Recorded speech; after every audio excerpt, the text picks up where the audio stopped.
여러분, 한 신문사에서 구인 광고를 이런 광고를 내었답니다.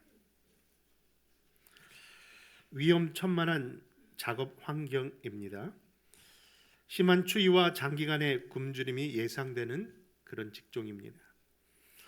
무사 귀환이 지극히 의문시되는 일입니다.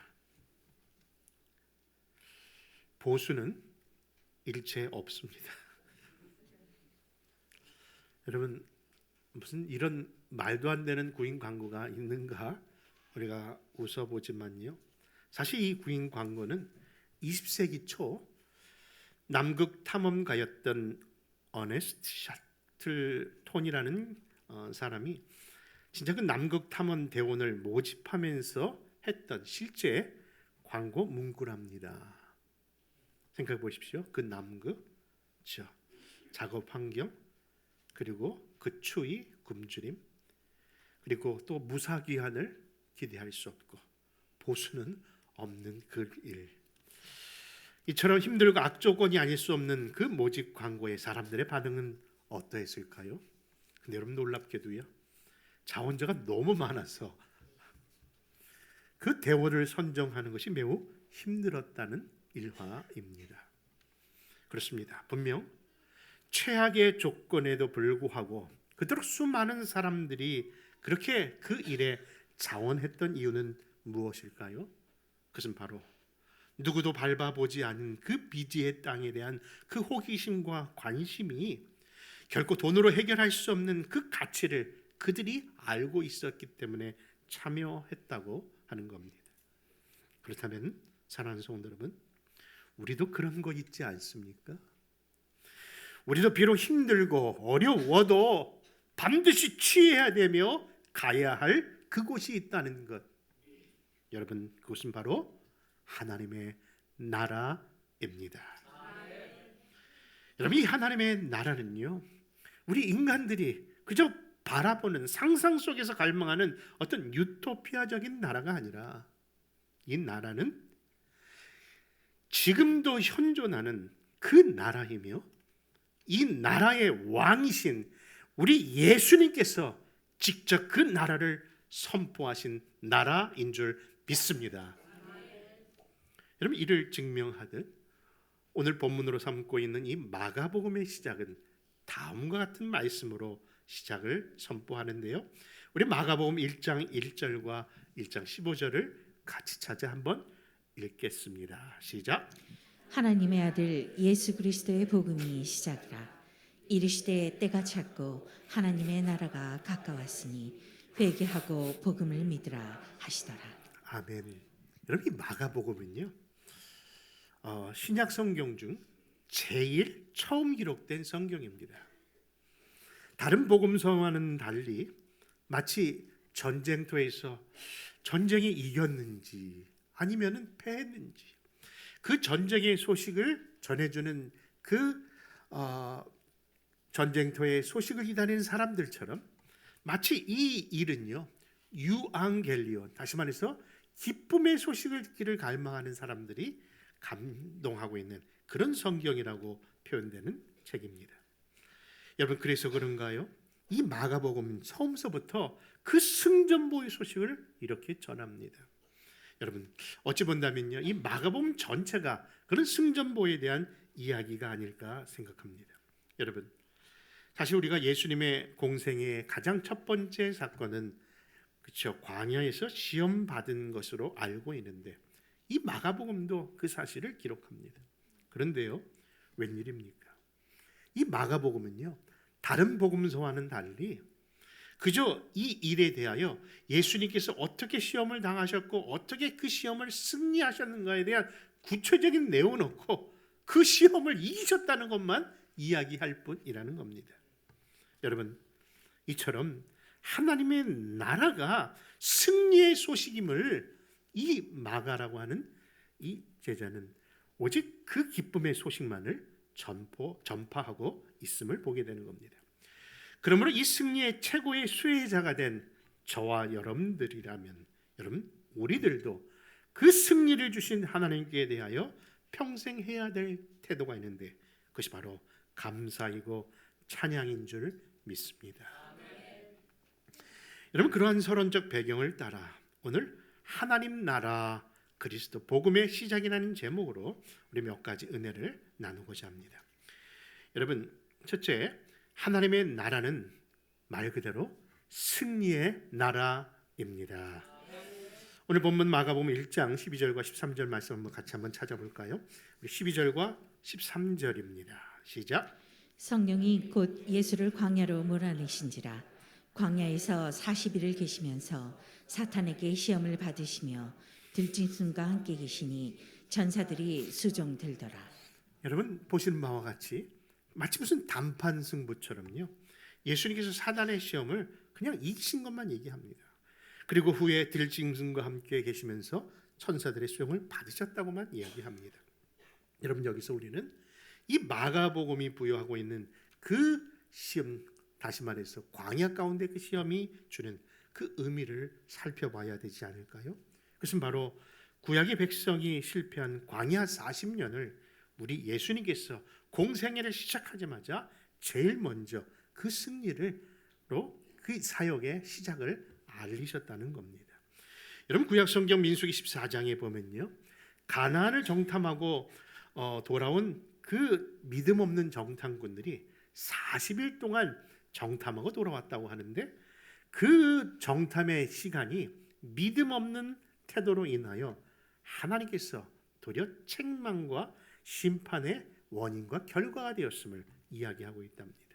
여러분, 하나님을 신뢰하지 못하고 하나님의 약속을 붙잡지 못하고 보여주는 일을 안 했으면 원망하고 그것을 또 불평했던 그들을 향하여 하나님이 다음과 같은 결과를 주신 겁니다.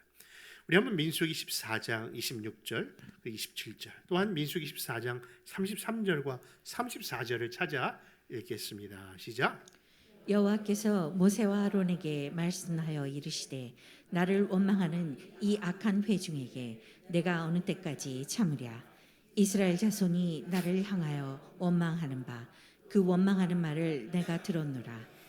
너희의 자녀들은 너희 반역한 죄를 지고 너희의 시체가 광야에서 소멸되기까지 40년을 광야에서 방황하는 자가 되리라. 너희는 그 땅을 정탐한 날 수인 40일을 하루에를 1년으로 쳐서 그 40년간 너희의 죄악을 담당할지니 너희는 그제서야 내가 싫어하면 어떻게 되는지를 알리라 하셨다라. 여러분, 그렇습니다. 여러분, 정말 우리가 하지 말아야 할 것이 원망인 줄 압니다. 여러분, 우리의 원망이 결국은 배가 되고 그것이 곱하기 된다는 사실을 기억해 본다면요, 여러분, 우리는 끝까지 신실하신 하나님, 실수가 없으신 하나님께서 분명히 이유가 있어서 나를 지금 광야에 두셨고 나를 믿으십시오. 결국 그 이스라엘 백성들이 광야 40일의 불순종과 불신의 언어가 40년이 되었는데, 그 40년의 그 억울한 그 일을 우리 예수님께서 이 땅에 공생을 시작하면서 그 광야 40일의 금식을 통해서 우리에게 무엇을 주시려고? 다시 승리를 회복시켜 주시려고 그 일을 시작하신 겁니다. 여러분, 그렇습니다. 그런데 이 승리는요, 장차 있을 승리의 시작에 불과합니다. 여러분, 오늘 본문 1장 22절부터 계속 이어져 나오는 소식은요, 말 그대로 승리의 메들리입니다. 여러분, 어떻게 나타납니까? 결국 귀신 들린 자를 쫓아내보내는 악한 영과의 승리가 나타나고요, 그리고 또한 병마에 사로잡힌 자를 해방시키는 승리가 나오고요, 또한 2장 3장에서는 아직도 구약의 잘못된 율법에만 갇혀있는 자들과의 논쟁에서의 승리도 계속 보여주십니다. 그러나 여러분, 그 중에 최고의 승리는 바로 갈보리 십자가의 승리인 줄 믿습니다. 그러므로 사랑하는 성도 여러분, 이 마가복음이 하나님의 아들 예수 그리스도가 누구에게 어떤 승리를 주셨다는 것을 우리가 기억해 본다면요, 우리 삶 속에 갇혀있는 악한 영, 아직도 세상 권세에 누려 있는 것, 아직도 병막 가운데 시달리는 모든 인생에게도 반드시 그분 안에서 승리가 있음을 꼭 믿으셔야 하는 겁니다. 그러므로 사랑하는 성도 여러분, 우리 주 예수 그리스도로 말미암아 우리에게 넉넉히 이기게 하시는 그 주님께 감사하며 그 승리를 누리시는 우리 모든 성도들 되시기를 먼저 주님의 이름으로 축원합니다. 두 번째, 이 하나님의 나라는요, 정말 능력의 나라인 줄 믿으시기 바랍니다. 오늘 본문 마가복음 1장 29절과 31절 말씀을 찾아 읽습니다. 시작. 회당에서 나와 곧 야고보와 요한과 함께 시몬과 안드레의 집에 들어가시니 시몬의 장모가 열병으로 누워 있는지라 사람들이 곧 그 여자에 대하여 예수께 여짜온대 나아가사 그 손을 잡아 일으키시니 열병이 떠나고 여자가 그들에게 수종들더라. 여러분, 우리가 들었던 찬양, 우리가 불렀던 찬양, 찬양대의 그 찬양처럼요, 주의 손이 우리 손에 포개어서 우리를 이끄시는 그 모습이 바로 이 본문 속에 나와 있는 열병에 걸려 거의 죽게 된 그 시몬의 장모를 고쳐지는 사건에서 연상하게 됩니다. 이처럼 하나님의 아들 그리스도께서 바로 이 땅에 오셔서 우리의 모든 약한 자를 일으켜 주십니다. 그런데 그 능력이 바로 하나님의 나라와 함께 임하였다고 하는 겁니다. 여러분, 첫 가버나움에서 예수님께서 회당 가운데 가르치는데 그 가르침에 사람들이 놀랍니다. 근데 그 가르침만 놀라는 것이 아니라 이처럼 병을 고쳐주시고 귀신을 내어쫓는 일을 보고 예수 그리스도에 대한 의문이 더욱 증폭되면서 저 사람이 도대체 누구길래 저런 일까지 하느냐는 그런 질문을 받습니다. 여러분, 그것이 오늘 본문 가운데 있는 27절과 28절의 내용입니다. 같이 한번 읽어볼까요? 시작. 다 놀라 서로 물어 이르되 이는 어찌 미냐 권위 있는 새 교훈이로다 더러운 귀신들에게 명한즉 순종하는도다 하더라. 여러분, 이처럼 예수의 소문이 온 갈릴리 사방에 퍼지더라. 그렇습니다. 예수 그리스도의 축사와 병 고치는 그 능력이 분명히 이처럼 드러나는 순간 많은 사람들이 그것을 보고 뭐라고 한다고요? 도대체 저가 누구길래 이 놀라운 일을 행하는가 하는 겁니다. 여러분, 이 놀라운 일은요, 죄사함의 논쟁, 식탁의 논쟁, 그리고 금식의 논쟁, 안식일의 논쟁에 이르기까지 마가복음 2장과 3장에서 계속해서 그 이야기를 하고 있는데요. 근데 정말 그 모든 일들이 마치 귀신이 잠잠케 하나님께서, 예수 그리스도께서 그 일을 그 입을 막으시면서 잠잠하게 하듯이요, 우리 예수님은 그 모든 것을 잠잠시키십니다. 심지어는 풍랑이는 바다까지 꾸짖으시면서 그 파도까지 잠잠케 되었다라고 이야기합니다. 여러분, 그렇습니다. 이 예수님의 권세는 바로 창조주 하나님의 권세이며 이 예수님의 능력은 만물의 주이신 왕의 권세이기 때문입니다. 그래서 이 세상 주관자들인 사단의 권세도 굴복시킬 수 있었던 것이고 결코 그 누구도 그분 앞에 거역할 수 없는 최고의 권세였음을 보여주시는 겁니다. 그런데 여러분, 그 권세가 하나님의 아들을 믿는 누구에게? 우리에게도 주어졌음을 여러분 믿으셔야 합니다. 여러분, 마태복음 10장 1절에 보니까 예수께서 그의 12제자를 부르사 더러운 귀신을 쫓아내며 모든 병과 모든 약한 것을 고치는 무엇을? 권능을 누구에게? 그 믿는 제자들에게 주셨다라고 하시기 때문입니다. 여러분, 예전에는 정말 열심히 불렀던 예수님 찬양이라는 가사에 보면요, 그 찬양은 늘 간단했습니다. 예수님 찬양, 예수님 찬양, 예수님 찬양 합시다. 2절 가사가 생각납니다. 예수 이겼네, 예수 이겼네, 예수 사탄을 이겼네. 근데 놀라운 것은요, 3절 가사 아닙니까? 다 같이 예수님 권세, 예수님 권세, 예수님 권세 크도다. 예수님 권세, 예수님 권세, 예수님 권세 크도다. 할렐루야 할렐루야 예수님 권세 그도다 할렐루야 할렐루야 예수님 권세 할렐루야 그거 하려고 여기까지 왔습니다. 여러분 그 권세 누구 권세라고요? 내 권세라는 것 정말 믿으시기 바랍니다. 아니 어떻게 우리가 그 하나님의 권세가 있다고? 그렇죠. 우리는 그 권세가 누릴 만한 존재가 아니죠. 근데 우리 안에 계신 분이 그분의 이름을 허락하셨거든요. 예수의 이름으로 나갈 때 그 권세가 나타나는 줄 믿으시기 바랍니다. 여러분 그리고 세 번째 우리에게 주신 이 하나님의 나라는요, 우리가 스스로 그 나라의 권세가 주어진 하나님의 백성임을 알고 따를 때 여러분 우리에게 그 약속이 주어진다는 사실을 믿으십시오. 다시 말해서 하나님의 나라의 백성임을 믿으시기 바랍니다. 그럼 마태복음 12장 28절을 한번 찾아 읽어볼까요? 마태복음 12장 28절입니다. 시작. 그러나 내가 하나님의 성령을 힘입어 귀신을 쫓아내는 것이면 하나님의 나라가 이미 너희에게 임하였느니라. 여러분 이처럼 놀라운 일들이 일어나는 걸 보면 지금 하나님의 나라가 임했다는 겁니다. 그리고 하나님의 나라가 우리 안에 거하시는 겁니다. 여러분 우리가 하나님의 나라의 그 백성이요, 우리가 하나님의 나라의 일꾼으로서 부름 받았다면요, 이것을 사람들에게 어떻게 증명할 수 있을까요?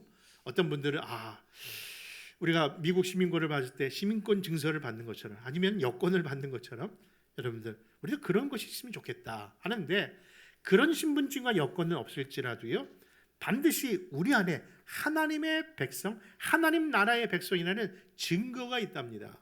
그것이 무엇일까요? 이에 대하여 예수님께서 누가복음 18장 15절 이하에서 이렇게 말씀합니다. 같이 한번 찾아 읽어볼까요? 18장 15절입니다. 시작. 사람들이 예수께서 만져주심을 바라고 자기 어린아이를 데리고 오매 제자들이 보고 끄집거늘 예수께서 그 어린아이들을 불러 가까이 하시고 이르시되 어린아이들이 내게 오는 것을 용납하고 금하지 말라. 하나님의 나라가 이런 자의 것이니라. 내가 진실로 너에게 이르노니 누구든지 하나님의 나라를 어린아이와 같이 받아들이지 않는 자는 결단코 거기 들어가지 못하리라 하시니라. 아멘.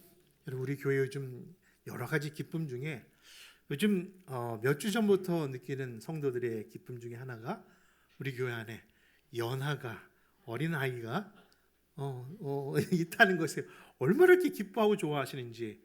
여러분들 평상시 자기 자식은 못했는지 이제 할아버지 할머니가 되니까 후회해서 그런가요? 늘 사랑받는 모습, 그리고 사랑 주려는 우리 성도들을 보게 됩니다. 여러분 그렇습니다. 근데 이 하나님의 나라가 누구와 같다고요? 어린아이와 같다고 말씀합니다. 그렇다면 여러분 그 하나님의 나라가 어린아이와 같다는 의미가 무엇일까요? 마치 어린아이의 착하고 선하고 순수한 마음, 그 마음을 이야기하는 것일까요? 근데 여러분 알지 않습니까? 우리 애들도 어릴 때는 참 착하고 순진했고 선했습니다. 그런 아이들이 결국은 변하더라고요. 영원하지 않습니다. 여러분 너무 노골적인 표현인지 모르나 여러분 그 말씀을 하고 있는 것이 아니라는 겁니다. 어린아이의 그 모습을 이야기하는 것이 아니라 분명히 다른 의미가 있다는 것이죠. 보십시오. 그렇게 이쁘고 잘 자라날 거라고 생각했던 어린아이가 부모에게 공경하는 게 아니라 요즘은 어떻게 이렇게 잘하십니까?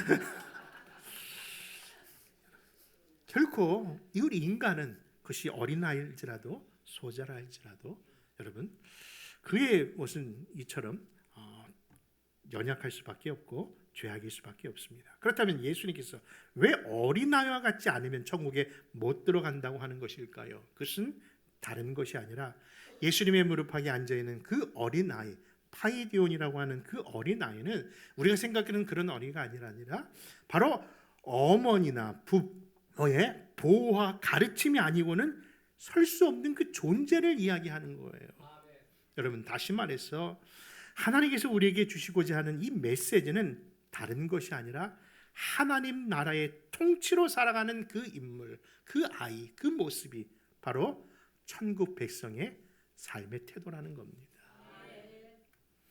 여러분, 이 하나님의 나라는요, 죽어서 가는 나라로만 얘기하는 것이 아니라 분명히 하나님의 통치가 이루어지는 곳은 그 어디나 하나님의 나라인 줄 믿는 겁니다.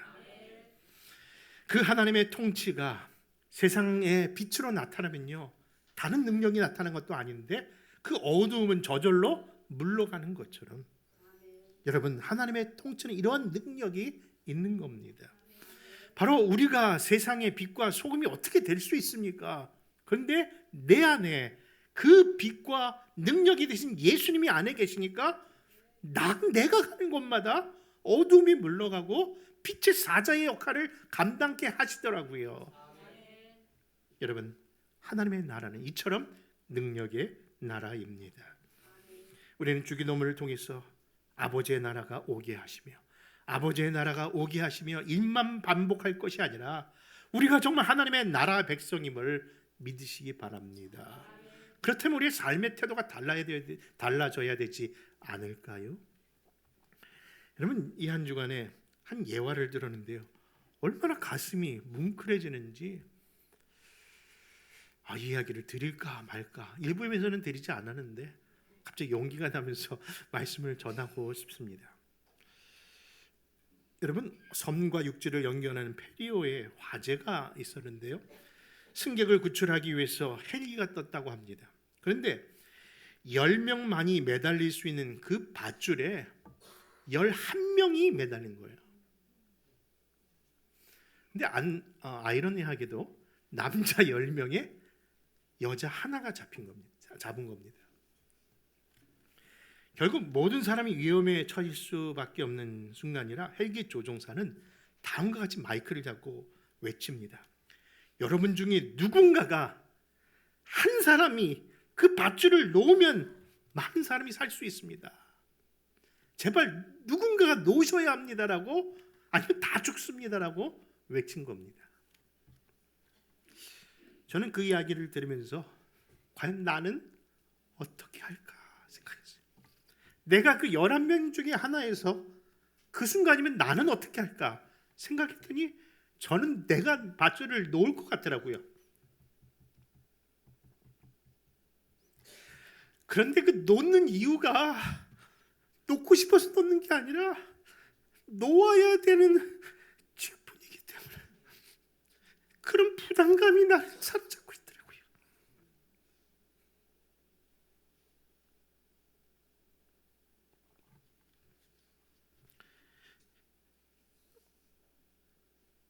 어릴 때부터 쟤는 참 센스가 있어 라는 말을 듣기보다는 어릴 때부터 쟤는 참 눈치가 빨라, 이때가 놔야 되는 건가 보다 하면서 늘 놓았답니다. 식당에 가서 밥을 시켜도요, 내가 먹고 싶은 것을 시켜본 적이 없습니다. 왜냐하면 누군가 부담이 될까 봐. 그냥 나는 오늘 뭐 먹고 왔어, 나는 그냥 나눠 먹으면 돼. 그것이 제 평생의 삶의 태도더라고요. 이번 가족과의 식사도 마찬가지입니다. 그러니까 11명이 되어서 누군가에게 밧줄을 놓아야 된다면 나는 그냥 놓을 겁니다. 근데 그게 싫은 거예요. 솔직한 마음입니다. 그런데 이런 마음을 가지고 다시 그 상황으로 돌아가서 놔야 한다면 그때도 놓을 겁니다. 왜냐하면 나에게는 한 가지 약속이 있음을 믿기 때문입니다. 여러분, 그런데 그 11명 중에 하나가 진짜 그런 마음을 가진 사람이 있었나 봅니다. 그런 여인이었습니다. 그러면서 그런 여인은 이렇게 얘기합니다. 내 일평 내 삶이 늘 희생만 하고 살아야 했는데 마지막으로 그 희생을 또 요구하시네요 하면서 제가 희생하겠습니다. 근데 그 이야기를 들었던 10명의 남자들이 얼마나 기대했는지 그리고 기뻐했는지 갑자기 박수를 치더라고요.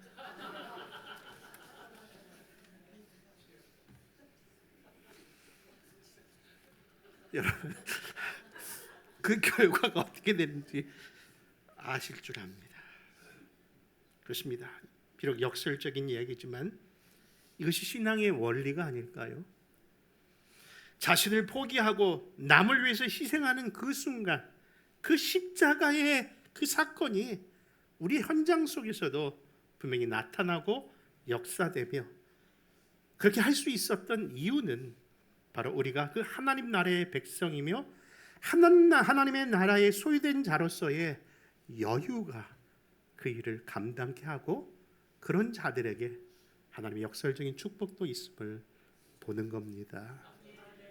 그러므로 사랑하는 성도 여러분, 이 하나님의 나라 결코 죽어서만 가는 나라가 아니라 이 땅에서 나도 그 하나님의 나라의 삶을 사는 것이 이 마지막을 사는 우리 인생이 반드시 해야 될 삶의 태도가 아닐지, 그 하나님의 나라의 그 기쁨의 소식을 누리고 그것을 증거하는 그런 교회와 가정과 성도들 되시기를 주의 예수의 이름으로 축원합니다. 우리 시간 말씀 생각하시면서 우리 찬송하겠습니다. 하나님의 나라가 우리 안에 임하소서. 하나님의 인도하심을 하나님 인도하소서. 우리 간절한 마음으로 마지막 찬양 부르시면서 기도하는 시간 갖겠습니다.